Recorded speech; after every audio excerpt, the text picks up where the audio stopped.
You have hundreds or, maybe even thousands of friends online. You've got the group chats, the followers, Yeah. the endless scroll of familiar faces on your All feed. right, the whole digital network. Yeah, exactly. But the real question is, who do you actually call when you're in a crisis? Like when the wheels completely fall off at 2 in the morning, whose number are you dialing? I mean, it's the defining question of our era, isn't it? And the data we're looking at today shows that for a rapidly growing portion of the population, the honest answer to that question is just, well, no one. Okay, let's unpack this Okay. because for you, the learner listening right now, we're not going to have some typical surface level chat about mental health or, putting down your phone. No, definitely not. Right, today's deep dive is really a mission to solve the ultimate modern paradox. We're unpacking this massive stack of research by social psychologist Dr. Curtis Peterson to look at the hidden social architecture that actually builds our sense of self. Yeah, which is so crucial right now. It really is, because we're living in a world completely overflowing with digital connection, yet we are experiencing this unprecedented, crushing crisis of loneliness. And to understand why that paradox exists, we have to recognize that modern clinical psychology is, well, it's finally catching up to something that indigenous wisdom has understood for centuries. Which is what, exactly? That belonging is not a luxury. It's not some, secondary, nice-to-have psychological bonus that you get around to after you pay your rent. It is strictly, fundamentally biological. Wow, biological. Yeah. When we're excluded or when we fail to secure a place in a group, the brain activates the exact same pain circuitry as a physical injury. Wait, I really want to pause on that because it sounds like a metaphor. Right. You're saying it's literal. A broken arm and a broken social tie light up the brain in the exact same way. It is entirely literal. And if we look at the evolutionary mechanism behind it, it makes perfect sense. I mean, think about early humans 50,000 years ago. Right, hunter-gatherers. Exactly. If you were separated from your tribe, you didn't just feel sad. You died, you starved, or you were hunted. So the human brain evolved to make social isolation hurt physically. It's basically a biological alarm bell screaming at you to get back to the safety of the group. Which totally explains why the long-term effects of modern loneliness are so physically devastating today. Oh, absolutely. Like, it's not just a feeling of melancholy. Chronic loneliness increases systemic inflammation, it weakens the immune system, and, the medical community now equates the health risks of chronic isolation to smoking a pack of cigarettes a day. Yeah, a whole pack a day. Yeah. Because we are biologically wired to constantly scan our environment and ask, where do I fit? Who are my people? Am I safe here? A constant low-grade survival threat. Exactly. And that reframes everything about how we view ourselves. Because if the need to belong is this hardwired biological imperative, then we have to figure out exactly where that belonging lives. And Dr. Peterson's research proposes a major paradigm shift here. Right, the idea that belonging doesn't live inside your head. Right. It lives in your environment. Which brings us to this massive foundational concept in the research called the identity ecology model. And I love this because it completely flips the script on how we're taught to think about ourselves, It really does. We usually get this very Western, highly individualistic narrative. Like, you sit in a quiet room, you look deep inside yourself, you figure out your true identity, and then you just boldly step out into the world to express it. But the identity ecology model argues the exact opposite. Mm-hmm. Identity is never formed in a vacuum. It's co-constructed.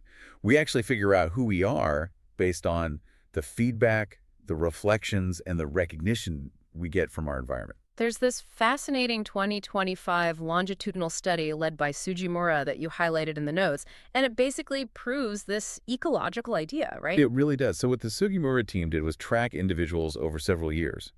And they found that a person's social identity, meaning the external groups, clubs, or communities they belong to, actually shapes their internal personal identity over time, not the reverse. Oh, wow. So you don't form a personality first and then find a group. Exactly. You step into a role within a community, and the narratives, the expectations, the norms of that specific group eventually become internalized as your own personal identity.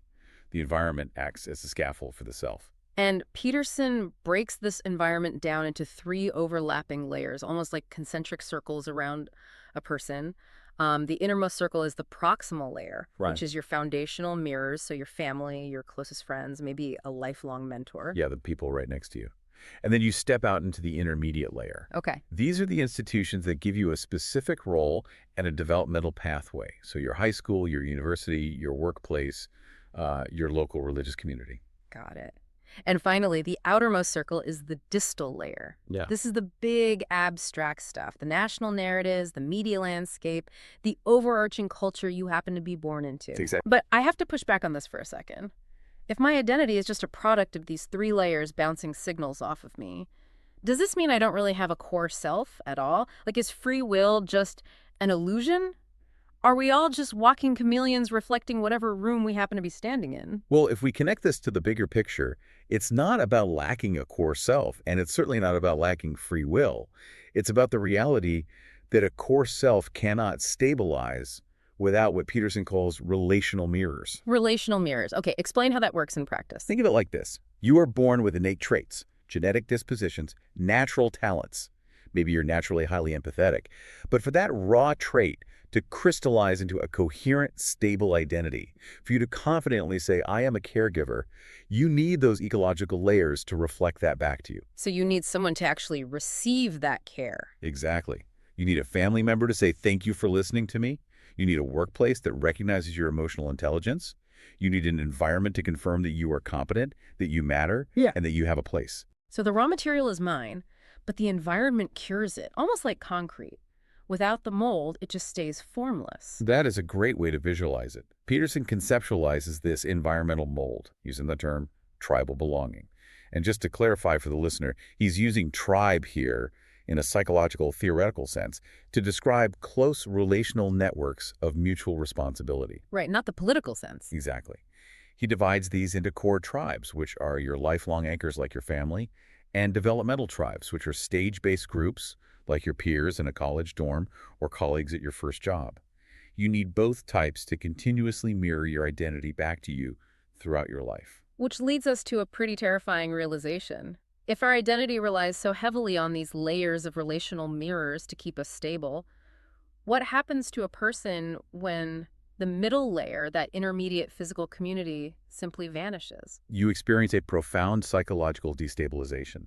And structurally, that is exactly what's happening across society right now. We're witnessing the rapid systematic disappearance of physical community spaces. The research talks a lot about the death of the front porch. And if you think about it, decades ago, the front porch wasn't just a place to put a rocking chair. It was a vital piece of social architecture. It absolutely was. It was specifically built for spontaneous, low-pressure connection.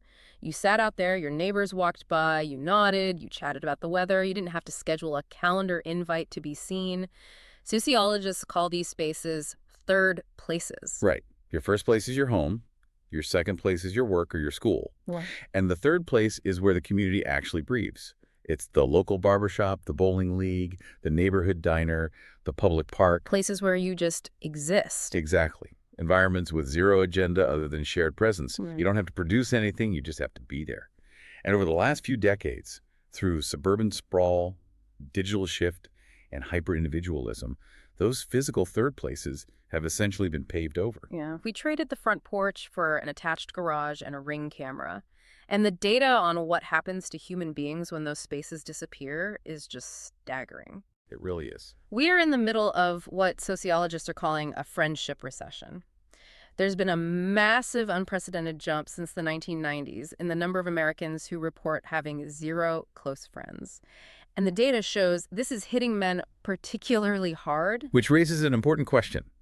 If the biological need to belong is hardwired into our nervous system, what does the human brain do when the physical environment stops providing those third places? Yeah. The hunger doesn't just evaporate because the bowling alley closed down. No, it doesn't. We migrate.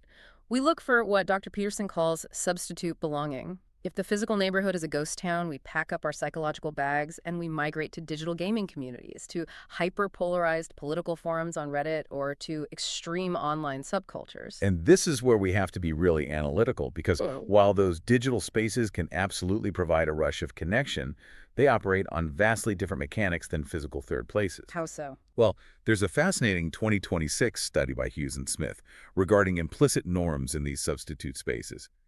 They looked at how group norms shape human behavior implicitly to maintain equilibrium. What they found is that when people join these tight-knit, often extreme online communities, They'll conform to the peer group's behavior to preserve their sense of belonging, even if their explicit conscious attitudes completely disagree with the group. Wait, let me make sure I'm getting this. If I join an intense, maybe even toxic online forum because I'm just desperately lonely and it's the only place people talk to me, the implicit norms of that forum will start physically altering my behavior, even if I think their ideology is crazy. Yes, because your brain is terrified of losing that substitute belonging. Remember the evolutionary biology we talked about at the Right, beginning? exclusion equals death. Exactly. Your brain registers exclusion as a literal survival threat. Hmm. So to avoid the pain of being kicked out of the forum, your subconscious will implicitly align your behavior, your vocabulary, and your outrage with the group to protect that connection. Wow. It's like being forced to eat junk food because the only grocery store in your town closed down. These digital substitute spaces give you the calories of connection, you get the notifications, you get the likes, the dopamine hits, but they offer almost none of the actual relational nutrition. That's perfectly put. You feel full for a minute, but ultimately your nervous system is starving. And without physical, well-rounded relational mirrors who know the real you, your identity gets incredibly wobbly. The calories without the nutrition. Yeah. It perfectly captures the modern condition. And what makes this ecological crisis even more difficult to navigate is that it's not just that physical spaces are disappearing. The spaces we do still inhabit are often shouting completely contradictory instructions at us. Right. And this is where Peterson's model introduces a concept that I think is going to resonate with a lot of people listening. It's called identity cross-pressure. Yes, a very real struggle. This happens when your layers, the proximal, intermediate, and distal layers, are completely misaligned. They're sending you violently conflicting signals about who you're supposed to be. A very clear example of this in the research is what Peterson terms the intergenerational identity sandwich for men. Oh, yeah. Think about the signals a modern man is trying to process. On one side, the proximal layer, his family history, his grandfather traditional expectations, is sending a very clear signal. Be a stoic provider. Be the unflinching protector. Never show weakness. But then he turns on the TV or opens social media. The distal layer, modern culture, is sending the exact opposite signal. Be totally emotionally open. Be vulnerable. Reject stoicism. Be a collaborative partner. And to make matters worse, the intermediate layer, the modern economic reality, has shifted so drastically that the traditional sole provider role is structurally almost impossible for most families to achieve anyway. Right, it's a losing game. Exactly. So you have an individual caught in a psychological vice. They're exhausted because they're trying to integrate deeply incompatible signals into one coherent self. The research also highlights qualitative studies on bicultural code switching, which is another intense form of cross-pressure. Like, imagine a first-generation student navigating the expectations of their home culture versus a rigid, elite university culture. Very common, yeah. At home, the identity signal might be entirely about collective responsibility, humility, and family honor. But the second they step onto campus, the institutional signal is all about hyper-individual achievement, aggressive networking, and self-promotion. When a person's ecological signals align, their identity feels stable.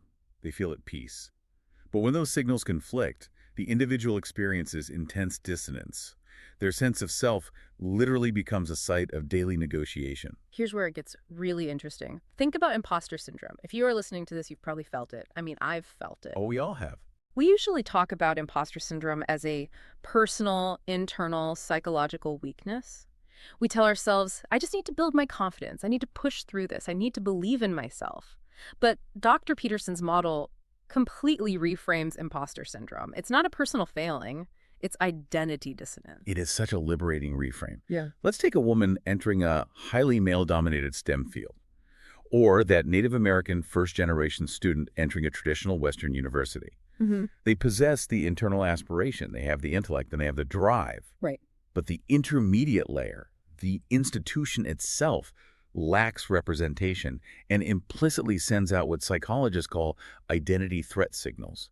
The environment is quietly communicating, your specific identity does not fit the historical prototype of who succeeds in this space. So feeling like an imposter doesn't mean you're broken. It doesn't mean you're unqualified. It means your environment is broken. The room you're standing in is sending you mismatched signals.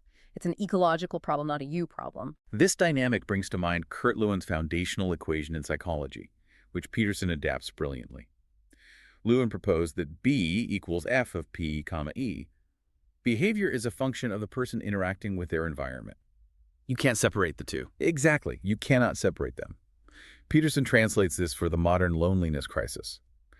Identity coherence is a function of the alignment of your belonging systems. When your proximal, intermediate, and distal systems align, you thrive. You experience psychological resonance. But when they conflict, you experience dissonance, cross-pressure, and your identity fragments. Okay, so we've diagnosed the landscape. We know the grocery store is closed, the front porch is empty, and the societal signals we're receiving are totally crossed. It is a full-blown ecological crisis. But knowing that doesn't fix it. No, it doesn't. For the learner listening who feels that fragmentation today, how do we survive this misalignment right now, and how do we actually go about fixing the system? The research provides some deeply practical mechanisms. The first is a survival strategy for when your immediate physical environment lacks the mirrors you need. It's the concept of symbolic identity mentors. I found this concept incredibly hopeful. When real-world mentors are missing, when you look around your office or your town and see no one who reflects who you want to be, we can actually find identity scaffolding through historical figures, national narratives, or books. Yeah, we borrow it. Dr. Peterson shares a story in the research about his own life. Before he was accepted into academia, he grew up in an environment that did not value higher education. He had no physical mirrors. So he identified with the early pioneers of psychology he read about in the library. They became his symbolic mentors. Symbolic mentors sustain your identity aspiration when direct physical belonging signals are weak. Because the brain is so adaptable, you can essentially borrow the identity scaffolding of a historical figure, an author, or an intellectual lineage. It keeps your internal identity stable enough to survive until you can maneuver yourself into a physical community that actually supports you. And once you build that internal scaffolding, you have to keep your eyes open for what the psychologist Albert Bandura called fortuitous determinants, which is, a very academic way of saying chance encounters. Right. Bandura argued against the idea that our life trajectories are purely the result of deliberate, step-by-step planning. In reality, human lives are often radically shifted by completely unexpected, brief social interactions.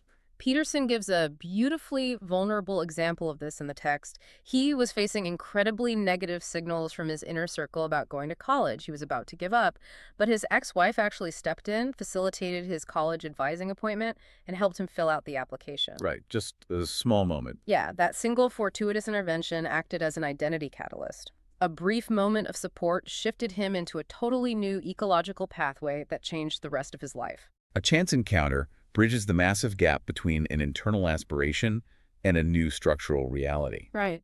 But here is the critical takeaway. We can't just sit around in our houses waiting for a chance encounter to save us. We have to actively rebuild the ecology ourselves. Exactly.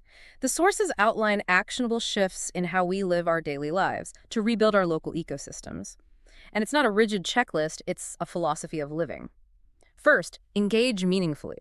When you're in the break room or at the grocery checkout and you ask someone how they are and they give you the standard, "I'm fine," you don't just nod and walk away. You ask a real follow-up question. You share something slightly vulnerable and true about yourself. You break the script. Second, be the third place.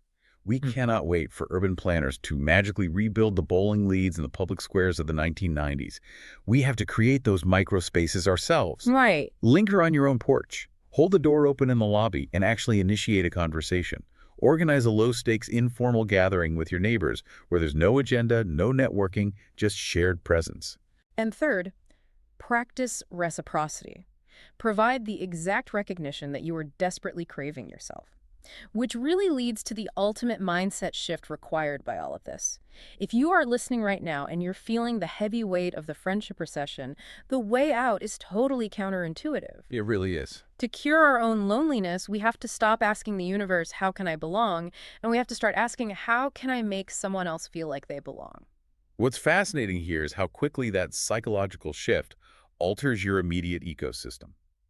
Building belonging for someone else instantly creates what Peterson calls a resilient belonging loop. Oh, I love that phrase. By actively trying to make another person feel seen and valued, you become the relational mirror that they desperately need.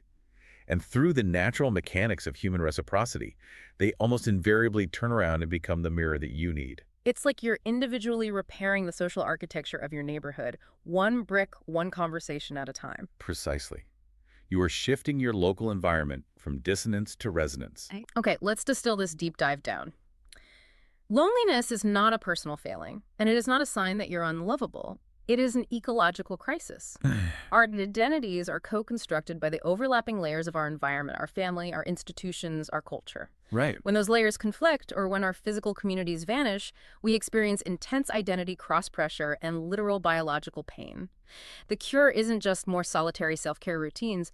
The cure is intentionally rebuilding our third places and bravely choosing to act as relational mirrors for each other. We simply do not heal in isolation. We heal in relationship. So, what does this all mean for you? I want to challenge you today to look at your own life and identify just one empty porch. Maybe it's a quiet, disconnected hallway at work or a group chat that has gone totally silent. Find a way to fill it today, just by being fully present, breaking the script, and offering a genuine reflection to someone else. Be the identity catalyst that someone else is desperately waiting for. And as you think about the necessity of rebuilding those physical spaces, I want to leave you with a slightly provocative thought about where we're heading. We discussed how people are currently migrating to digital gaming and online forums for substitute belonging. But we're standing right on the edge of a new technological era. Oh, yeah. As artificial intelligence becomes increasingly conversational, highly personalized, and emotionally attuned, what happens to human identity? What happens to our sense of self when our primary relational mirrors and our symbolic mentors aren't human beings at all, but algorithms that are perfectly designed to agree with us and validate our every thought? Will AI be the ultimate frictionless cure for the friendship recession, or will it create an impenetrable echo chamber that completely shatters our shared human reality? Wow, that is the question of the decade right there. Because if an algorithm becomes your closest confidant, who is actually constructing your identity? It brings us right back to where we started. If your phone shows you have 1,000 digital ties and an AI that talks to you perfectly, but the biological need is still fundamentally starving, who are you actually going to call when the crisis hits?